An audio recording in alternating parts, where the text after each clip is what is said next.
예, 오늘의 증시 브리핑 시작하겠습니다. 시장이 전강 후약 형태를 보였는데, 미증시 때문에 빠진 건 아니죠. 미증시 보시다시피 계속 올라가고 있고, 나스닥 같은 경우는 8일 연속 올라가고 있잖아요. 그러니까 보통 근데 이렇게 연속적으로 올라가면 좀 후유증이 있긴 합니다, 나중에는. 근데 어쨌든 그건 나중 문제고, 미증시가 계속 올라가고 있는 데다가, 최근에 이제 헤지펀드라든가 아니면은 기관 투자자들이 미국 시장을 대규모로 매수하고 있다더라. 그리고 개인 투자자들은 9월 이후에 처음으로 매도했다더라. 그러니까 미국 증시 수급이 좋아졌다라는 거잖아요. 그래서 이렇게 놓고 본다라면 미증시에 대한 어떤 걱정 때문에 우리 시장이 하락했다 이렇게 보기는 어려웠고, 그 외에 이제 연준 인사들 발언도 증시에는 나쁘게 작용할 만한 내용은 없었죠. 닐 카시카리가 대표적인 어떤 매파, 이 사람한테 주식이 한참 안 좋을 때 막 증시 폭락해서 나는 기뻐 이런 발언해가지고 저런 이상한 사람 막 이렇게 이제 비난받던 사람이었잖아요. 근데 이 사람도 오늘 발언을 하긴 했는데 여전히 이제 매파적인 발언을 했는데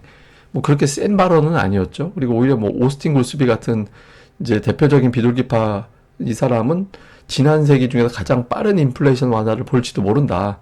이런 어떤 언급을 또 하기도 했거든요. 그래서 연준 인사들 발언도 주식시장에 딱히 부정적으로 영향을 줄 만한 내용은 없었습니다. 그러니까 해외 증시 때문에 우리 시장이 오늘 뒷부분에 약했다. 이렇게 이제 붙이기는 어렵죠.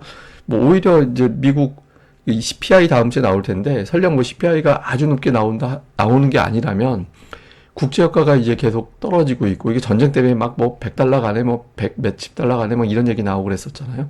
그 다음에 또 물가를 자극하는 또 하나 요인이 중고차 가격이었는데 중고차 가격도 이제 전월 대비 전년 대비 마이너스로 밀려 있는 상태죠. 미국의 물가 지표도 향후에 안정될 가능성이 높다. 그러면 연준의 긴축은 끝나겠구만. 이렇게 이제 판단이 될 수 있는 거니까 해외 쪽에서 부정적으로 넘어온 재료는 없습니다. 그럼 우리 시장 왜 빠졌냐? 하나밖에 없죠, 예, 2차 전지. 그러니까 2차 전지 급등 이후에 지금 연속해서 변동성 나오고 있잖아요. 특히 이제 에코프로비엠이 급락을 하면서 이제 증시에 영향을 줬는데 이렇게 하락한 이유는 몇 가지가 있겠습니다만은 우선 자회사 이제 이게 흥행이 안 될 것 같다. 경쟁률이 17대 1인가요? 그렇게 돼서 이게 원래 몇백 대 1 정도 돼야 되는데 인기가 예전만 못하다. 그러니까 사람들이 2차 전지에 대한 어떤 기대감이 낮아졌다라는 걸 보여주는 거다. 이게 있었고 또 하나는 이제 골드만삭스에서 오늘 그 에코프로비엠에 대해서 목표 주가 12만 원. 예, 이게 지금 전일 종가가 28만 원이었는데 12만 원이면 거의 60% 친 거잖아요. 예, 그렇게 막 매도 보고서를 또 세게 쓰고 하다 보니까 주가가 이제 빠질 수밖에 없죠. 오늘 이제 10% 빠진 게 25만 원인데 목표 주가가 12만 원이면 여기에 또 반토막이 나야 된다는 얘기거든요. 이런 것들도 또 겹치게 된 거죠. 그러다 보니까 오전에 플러스 났던 다른 2차 전지 관련된 종목군들까지 끌어내리면서 이제 주가가 전반적으로 약했습니다. 이게 제가 배치를 잘못해서 2차 전지 아닌 종목도 껴버렸는데 하여튼 2차 전지 전체적으로 이제 밀어내리고 이게 시가총액이 굉장히 높은 종목들이다 보니까 다른 종목까지 떨어뜨리고 또 2차 전지주가 빠지면 선물도 위협하게 되면서 다른 대형주까지 떨어지게 되고 이런 구도를 만들었죠. 그래서 오늘은 2차 전지가 지수를 이제 방해한 날 이렇게 봐야 됩니다. 근데 조금 특이했던 건 이게 이제 파란색 선이 지수고요. 빨간색 선이 장중 ADR인데 이게 ADR이 버텼어요. 그러니까 상승 종목이 더 많았거든요. 그러니까 상승 종목이 2시 20분까지도 상승 종목이 더 많았었습니다. 그런데 이제 2시 넘어가면서부터 이제 하락 종목이 조금 많아지는 형태를 보였거든요. 근데 그렇다고 해서 하락 종목이 일방적으로 많았던 것도 아니고 거의 100%면 이제 상승 하락 종목 수가 일치하는 걸 100%라고 하거든요. 근데 거의 붙었잖아요. 이게 이제 무슨 얘기냐면 2차 전지가 빠져도 다른 종목이 그렇게 데미지를 받지는 않는다라는 겁니다. 이거는 이제 뭐냐면 쟤들은 많이 올랐으니까 그냥 빠지는 거야. 그러니까 단기로 첫날 상한가 갔으니까 그냥 이번 주 중에 좀 조정 받아도 돼. 이런 정서가 아직은 있다라는 거거든요.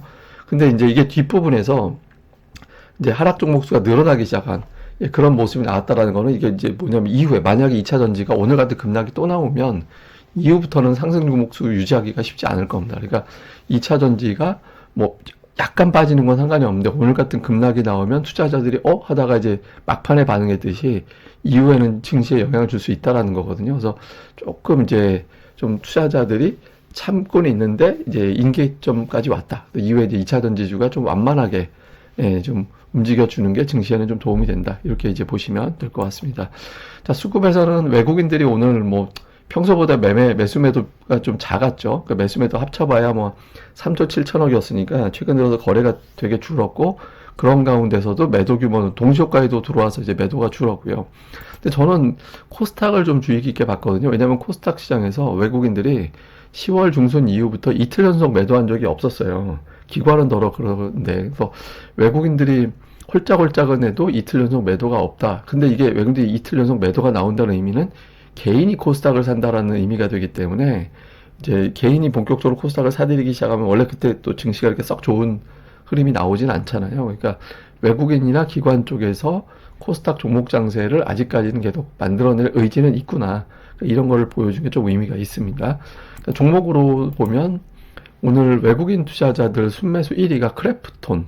예, 그러니까 이제 이게 실적 이슈 있고 뭐 중국 이슈 있고 뭐 이런 종목들이었잖아요. 그다음에 이제 2차 전지주를 또 담는, 예, 그런 모습들도 이제 좀 감지가 됐고, 하이닉스를 계속 사고 있습니다. 오늘 삼성전자는 매도였는데 하이닉스 계속 사고 있고, 그 다음에 뭐 카카오라든가 제약주들, 예, 뭐 종근당, 유한양행 이런 것들이 좀 들어가 있는 게 특징이었고, 기관 투자자들도 오늘 역시 크래프톤이 들어와 있고, 하이닉스, 삼성전자가 순매수 들어가 있는데, 이게 다만 이제 오늘 금융투자가 이제 순매수 1위였기 때문에 대형주 쪽이 아무래도 좀 오른쪽에 있을 확률이 높았거든요. 근데 그런 가운데서도 2차 전지 쪽은 또 팔았죠. 근데 어쨌든 크래프톤 같은 뭐 게임주라든가 이제 일부 제약주들, 삼성전자, 하이닉스 이쪽을 이제 기관이 담았고요. 코스닥에서는 이제 외국인 투자들 같은 경우는 이제 에코프로하고 에코프로비엠하고 엇갈렸어요. 예, 그러니까 이게 보면 에코프로비엠 매도 보고서 나온 날 에코프로비엠을 외국인들이 샀다. 이거 좀 웃기죠. 그 다음에 이제 IT 계열의 종목군들, 하나마이크로, 주성엔지니어링, STI, 뭐 이런 종목들, 원익 IPS까지 이런 것들을 좀 담아서, 그러니까 반도체에 대해서는 여전히 좀 담는 그런 모습을 보였고, 기관도 마찬가지로 에코프로와 에코프로비엠을 좀 다르게 매매를 했습니다. 그 다음에 이제 매도 쪽에서는 이제 뭐 IT 계열의 종목들, 에로티 베큐이나 PSK 홀딩스, 하나마이크론 이런 STI까지, 유진테크 있었고, 그 다음에 이제 성광밴드, 태광같이 이제 피팅 업체들이 좀 들어가 있는 게 특징이었고요. 그러니까 매수 쪽은 이렇게 업종별 특징이 딱 부러지게 있다 이런 느낌은 별로 없었어요. 그냥 게임즈나 미디어 관련된 종목군들이 좀 있구나 정도로 좀 이제 정리가 되는 것 같습니다. 자, 이슈를 정리해서 보면, 그러니까 파월 의장을 비롯해서 이제 연준 인사들 발언이 또 나올 텐데, 파월 의장 발언이 아무래도 이제 영향력은 제일 크잖아요. 근데 이 사람이 혹시 또 이제 엉뚱한 소리 하지 않을지. 근데 지금은 연준 인사들 발언이 이미 이제 지표라든가 뭐 이런 것들을 다 본 상태라서, 금리가 올라가면 연준이 금리 인상 안 한다라는 걸 투자들이 알게 됐거든요. 근데 이제 혹시 또 이제 이걸 가지고 핑계 삼아 또 흔들지, 요거 좀 볼 필요가 있고. 그다음에 이제 마이크로소프트가 신고가, 종가 기준으로, 장중 기준 말고 종가 기준 신고가 같거든요. 이게 이제 애플하고 이 종목하고 서로 이제 시가총액이 뒤집힐 수도 있어요. 지금 상황 봐서는. 근데 이런 상황에서 이제 이게 어떤 선순환이 돼서 이제 빅테크를 올리는 게 될 거냐, 아니면은 이제 특정 종목 외에는 나머지는 부진하게 돼서 나스닥 자체가 좀 눌리는 계기가 될 거냐, 요거 좀 볼 필요가 있고. 그 다음에 저는 2차 전지의 시세도 중요하지만, 뭐 앞서 말씀드린 대로 오늘 오후 들어서는 조금 2차 전지 무심하게 지나가다가 쟤들 저러다가 우리한테 피해주는 거 아니야? 뭐 이렇게 이제 분위기가 됐잖아요. 근데 거래대금도 되게 중요하거든요. 근데 어제 대비 거래대금이 줄어들어서 오늘 하락 종목 수가 그렇게 확 늘어나진 않았거든요. 근데 거래대금 어제 막 2조 원 나오고 1조 원 넘게 나오고 막 그랬잖아요. 종목 하나가. 근데 이제 거래대금이 지금보다 또 줄어야 됩니다.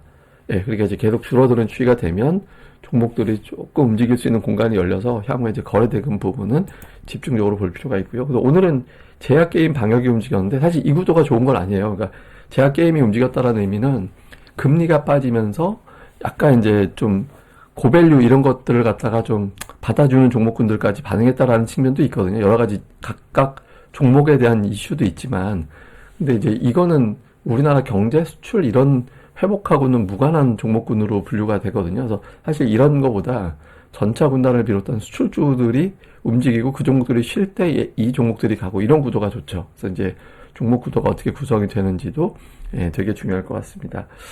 예, 그리고 이제 제가 오늘 보여드릴 거는 기관이 주도하는 종목 장세, 제가 이거를 보여드렸는데, 시장하고 코스닥하고 비교해보면 오늘 예를 들어서 이제 장중에 신고가 경신하고 이제 고점만큼 떨어진 종목 STI인데, 이게 기관이 1년 동안 320만 주, 그러니까 이제 거의 발행 주식의 뭐 20포인트 정도 매수가 들어왔던 종목이었거든요. 그러니까 기관이 빌드업을 한 거예요. 우연히 올라가는 게 아니라.